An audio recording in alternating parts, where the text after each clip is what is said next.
Hello, welcome back to my video. Brownie பண்ணலாமா? இப்போ first நம்ம அன்சால்டட் பட்டரையும் டார்க் காம்பவுண்டையும் அளந்து எடுத்துக்க போகிறோம். இந்த மாதிரி நான் ஒரு சில்வர் பவுல் எடுத்துக்கிறேன். இதில் வந்து டார்க் காம்பவுண்ட்டை நம்ம வந்து இந்த பவுலை வந்து டேர் பண்ணிவிட்டு இதில் டார்க் காம்பவுண்ட்டை சாப் பண்ணி ஆட் பண்ணிக்கலாம். என்னோடய டார்க் காம்பவுண்ட் வந்து ரூம் டெம்பரேச்சரில் தான் நான் ஸ்டோர் பண்ணி வச்சுருக்கேன். ரூம் டெம்பரேச்சரில் நான் ஸ்டோர் பண்ணியிருக்கிறதுனால நான் இப்படி பெரிய பெரிய சங்க்ஸாக எடுத்துக்கிறேன்.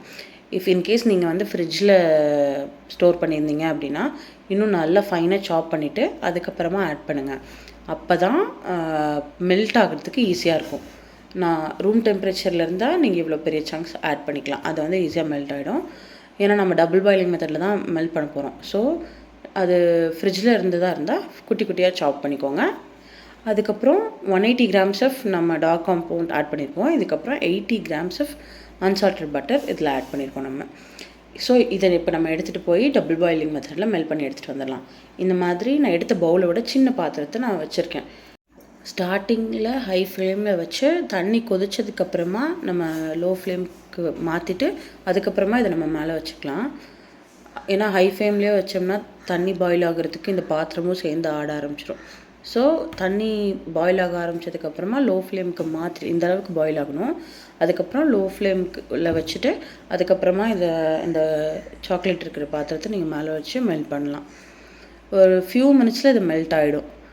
நீங்கள் ஒரு மெல்ட் ஆனது லைட்டாக பட்டர் நல்லா மெல்ட் ஆனதுக்கப்புறமா சாக்லேட் சங்க்ஸாக இருக்க மாதிரி தெரியும். ஆனால் நீங்கள் அதை எடுத்து வச்சு லைட்டாக ஸ்டிர் பண்ணிங்கன்னா அது ஃபுல்லாக மெல்ட் ஆகிடும். இந்த கேப்பில் நம்ம கேக் டின்னில் வந்து பட்டர் ஷீட் போட்டு எடுத்து வச்சிடலாம். இந்த பட்டர் ஷீட்டை இந்த மாதிரி கேக் டின்னை திருப்பி வச்சுட்டு கொஞ்சம் எக்ஸ்ட்ராவாக இருக்கிற மாதிரி பார்த்து இந்த அளவுக்கு கட் பண்ணிக்கோங்க. கட் பண்ணிவிட்டு லைட்டாக ஆயில் டின்னில் க்ரீஸ் பண்ணிவிட்டு அதுக்கப்புறமா 4 எட்ஜஸ்லேயும் கட் பண்ணிக்கோங்க. இந்த 4 எட்ஜஸ்லேயும் கட் பண்ணி எடுத்துகிட்டு அதுக்கப்புறமா உள்ளே நீங்கள் ஃபிட் பண்ணிங்கன்னா நல்லா ஃபிக்ஸ் ஆகிக்கும். பட் கண்டிப்பாக இந்த மாதிரி பட்டர் ஷீட் போடுங்க. போடலைன்னா கேக் நல்லா வரும். ப்ரௌனி வந்து லைட்டாக டின்னில் ஒட்டிக்கும். அதனால் பட்டர் ஷீட் போடுறது நமக்கு நல்லது. இப்போது நான் 4 கார்னர் கட் பண்ணணும்னு சொல்லியிருந்தேன் இல்லையா, இந்த மாதிரி தான். இந்த 4 கார்னர்ஸ்லேயும் இந்த மாதிரி ஒரு கட் கொடுத்துட்டீங்க அப்படின்னா இதை உள்ளே நல்லா அப்படி நீங்கள் கையை வச்சு ப்ரெஸ் பண்ணாலே உள்ளே செட் ஆகிக்கும். இதை வந்து டின்னுக்கு அளவாக நீங்கள் எடுத்துட்டிங்கன்னா அப்படியே செட் ஆகிரும். என் பேப்பர் கொஞ்சம் பெருசாக இருக்கிறதுனால டக்குன்னு செட் ஆகலை. நான் கடைசியில் அட்ஜஸ்ட் பண்ணியிருக்கேன். நீங்கள் டின்னுக்கு அளவான சைஸில் எடுத்துட்டிங்கன்னா கண்டிப்பாக செட் ஆகிரும் உள்ளே.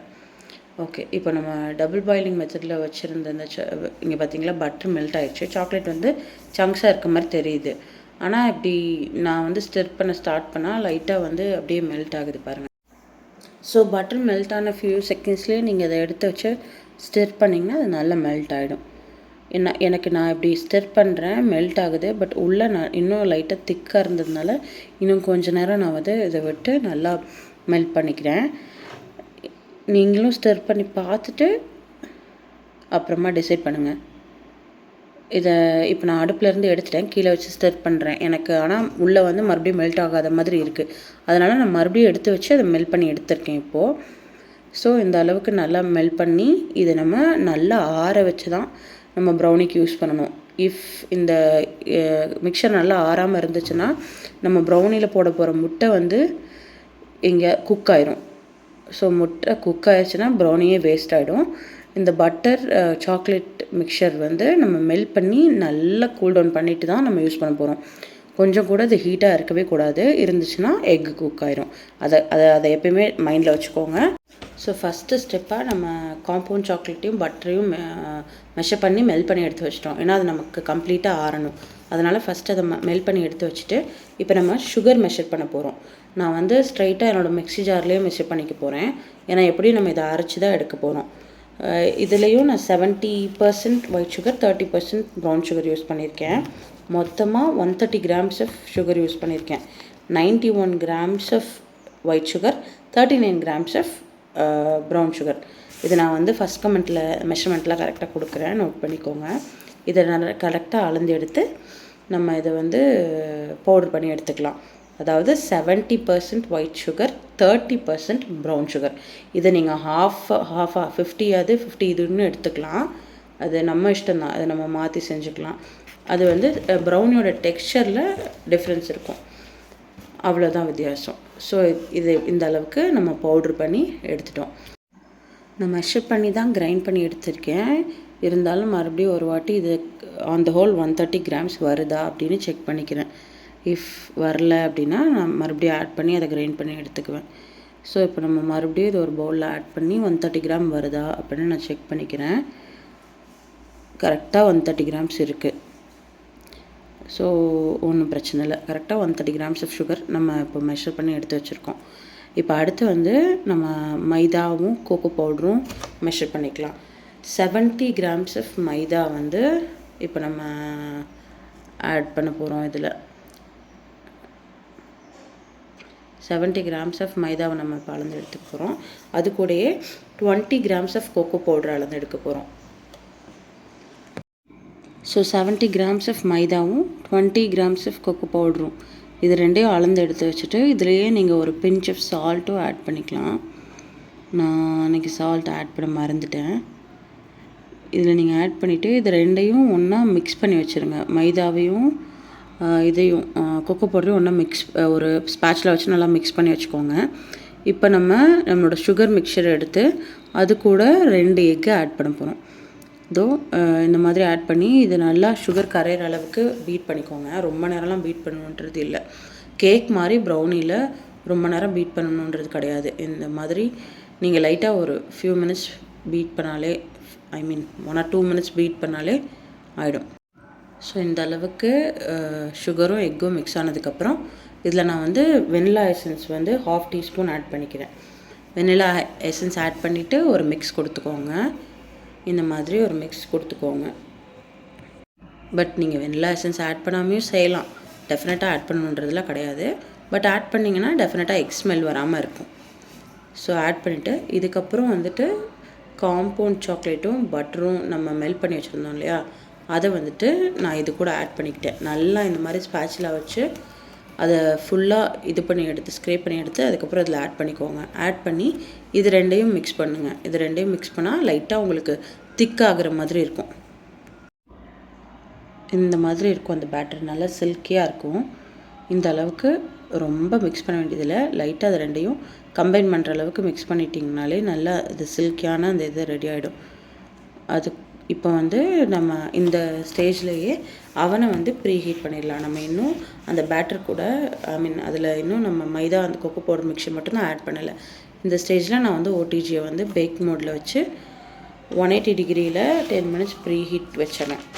நான் 10 minutes ப்ரீ ஹீட் வைக்கிறேன் அப்படின்னா இப்போ எனக்கு 30 minutes வந்து ப்ரௌனி பேக் ஆகணும். ஸோ நான் எவ்வளோ வைக்க போகிறேன்னா 40 minutes வைக்க போகிறேன். 180 degreeல 40 minutes வைக்க போகிறேன்.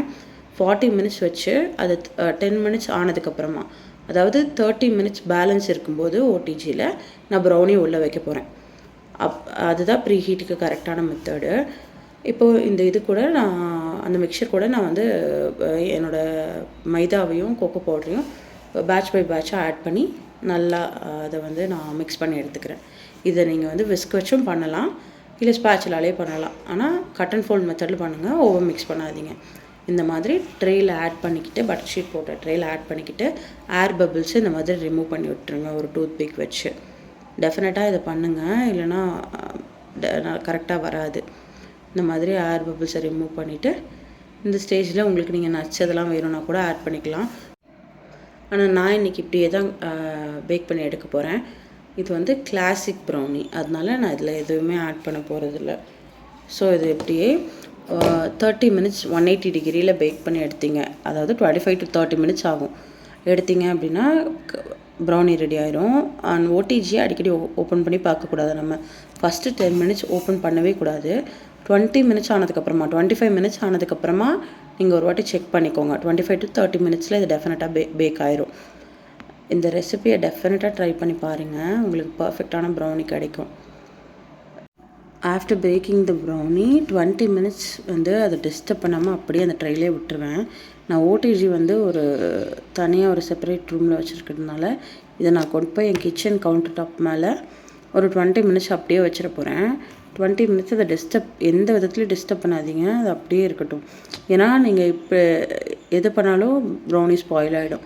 ஸோ 20 மினிட்ஸ் கழித்து இதை நான் வந்து அப்படியே பட்டர் ஷீட்டோட வெளியே எடுத்து இந்த மாதிரி கூலிங் ரேக்கில் வச்சு ஒரு 1/2 ஹவருக்கு அப்படியே விட்டுருவேன். ஆல்மோஸ்ட் ஒரு 1 ஹவர் அதை நான் டிஸ்டர்ப் பண்ணவே போகிறதில்ல. ஃபேனுக்கு கீழே இப்படி ஆற வச்சுட்டேன். அதுக்கப்புறமா என் பட்டர் ஷீட்லேருந்து இந்த மாதிரி ஒரு கேக் பேஸ்க்கு வந்து மாற்றிக்கிட்டேன். இது வந்து ப்ரௌனி ஸ்லாபாக கேட்டதுனால நான் சைட்ஸ் எல்லாம் கட் பண்ணாமல் அப்படியே கொடுத்துட்டேன். டெஃபினட்டாக அந்த ரெசிபியை ட்ரை பண்ணி பாருங்கள். தேங்க்ஸ் ஃபார் வாட்சிங். Bye bye.